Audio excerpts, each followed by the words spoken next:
Shalom, price God.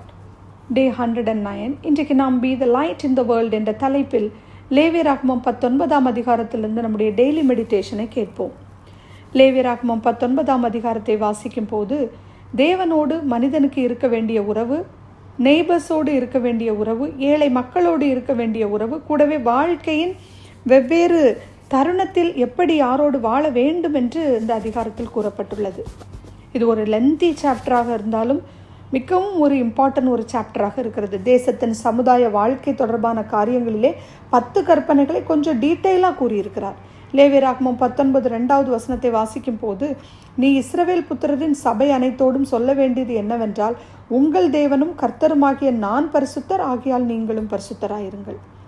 நான் பரிசுத்தர், ஆகையால் நீங்களும் பரிசுத்தராயிருங்கள். திரும்ப திரும்ப இஸ்ரவேல் ஜனங்களிடத்தில் பரிசுத்தத்தை பற்றி கூறுகிறார்.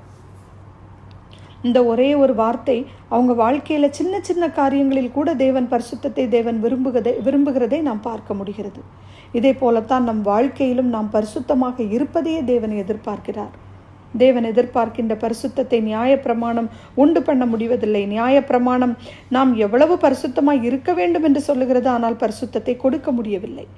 ரோமர் 3:19-20 வசனத்தை வாசித்து பாருங்கள். இதனால் தான் நமக்குள்ளே வாசம் செய்யும்படியாக தேவன் பரிசுத்த ஆவியானவரை நமக்கு கொடுத்திருப்பது எத்தனை ஒரு மேன்மையான காரியம்.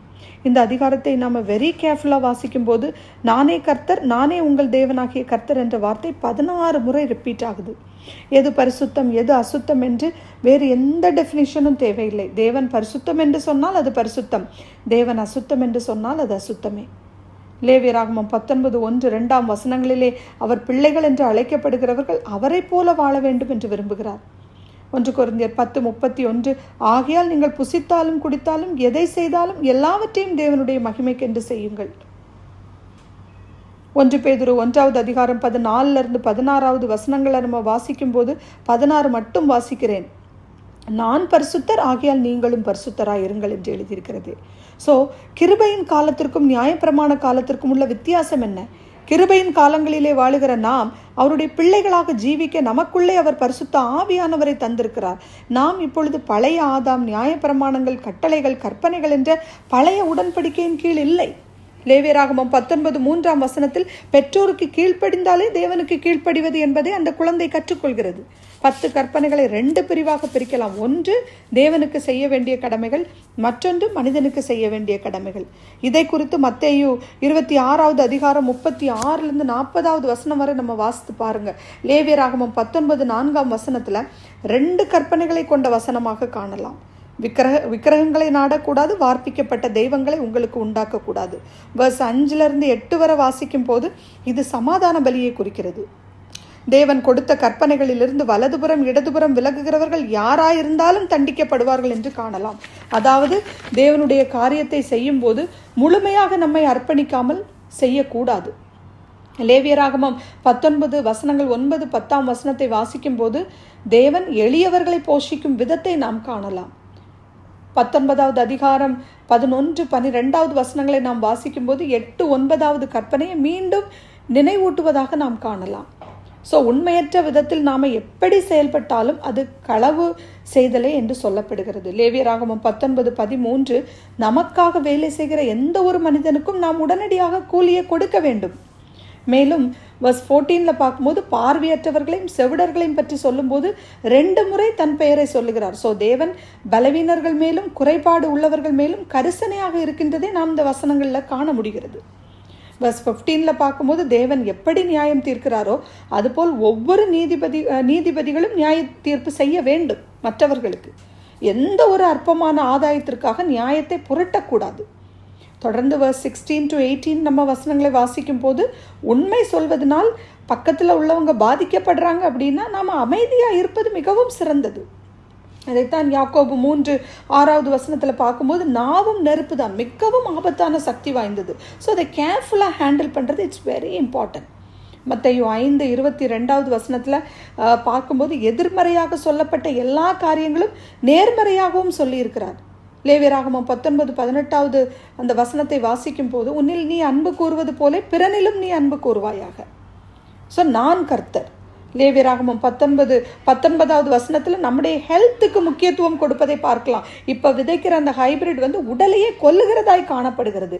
லேவியராகமம் 19:20 22வது வசனத்தை பார்க்கும்போது 7வது கற்பனையை தொடர்பு படுத்துகிறது. verse 23 25 பார்க்கும்போது வளர்ந்து வரும் மரங்களிலே மொட்டுகளை பிச்சு எடுக்கும்போது பின்னான காலத்தில் நல்ல கனிகளை தரும் என்று சொல்லப்படுகின்றது. மேலும் இன்னொரு ஆவிக்குரிய சத்தியம் என்னவென்றால், முதல் கனிகள் எல்லாம் கர்த்தருக்கு துதி செலுத்துகிறதற்கு ஏற்ற பரிசுத்தமானதாக இருக்கும். லேவியராகமம் 19:26வது வசனத்துல இங்கே புறஜாதியார் பின்பற்றி வந்த 6 விதமான மூட பழக்க வழக்கங்களை இஸ்ரவேல் ஜனங்கள் பின்பற்ற கூடாது என்று கர்த்தர் எச்சரிக்கிறதை நாம் காணலாம். அது மாத்திரமல்ல, கர்த்தருடைய பிள்ளைகள் நாள் நட்சத்திரம் பார்க்கும் பொழுது அது அந்த குடும்பத்துக்கே சாபத்தை கொண்டு வரும் என்பதை நாம் மறந்து போகக்கூடாது. லேவியராகமம் 19:29 30வது வசனத்தை பார்க்கும்போது ஓய்வு நாள் அவரது உறவின் அடையாளமாக சுட்டி காட்டுகிறார். அப்புறம் வருகிற வசனங்கள் verse 31 32 நம்ம பார்க்கும்போது வயதிலே மூத்தவர்களுக்கு கனத்தை கொடுப்பது, எழுந்து நின்று கனம் பண்ணுவது என்பதை வலியுறுத்துகிறார்.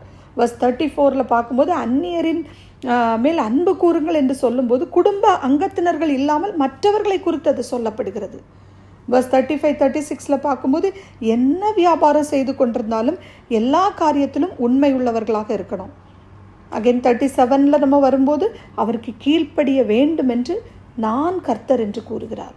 ஸோ அந்த அதிகாரம் முழுவதும் பரிசுத்தத்தை பற்றியும், எது சுத்தம் எது அசுத்தம், எதற்கு நாம் விலகி இருக்க வேண்டும், யாருடன் எப்படி பழக வேண்டும் என்று அழகாக இந்த அதிகாரத்தில் ஆண்டவர் சுட்டி காட்டியிருக்கிறார். நாம் ஜெபிப்போம். எங்களை நேசிக்கின்ற நல்ல பிதாவே, நீர் பரிசுத்தம் உள்ளவராய் இருந்தது போல எங்கள் வாழ்க்கையிலும் ஒவ்வொரு பகுதியிலும் பரிசுத்தம் உள்ளவர்களாக இருக்க உதவி செய்யுங்கப்பா. யார் யார் தன்னுடைய வாழ்க்கையில் எந்தெந்த பகுதியில் சுத்தமானவர்களாக, பிரித்தெடுக்கப்பட்டவர்களாக, உண்மை உள்ளவர்களாக, உத்தமமாய் அப்பா எங்கள் பணியை செய்ய வேண்டும் என்று நினைக்கிறாங்களோ அந்த வழிகளில் எல்லாம் அவர்களுக்கு கற்றுக் கொடுங்கப்பா. உம்முடைய கிருபையை தாங்கப்பா. தொடர்ந்து எங்களோடு பேசுங்க.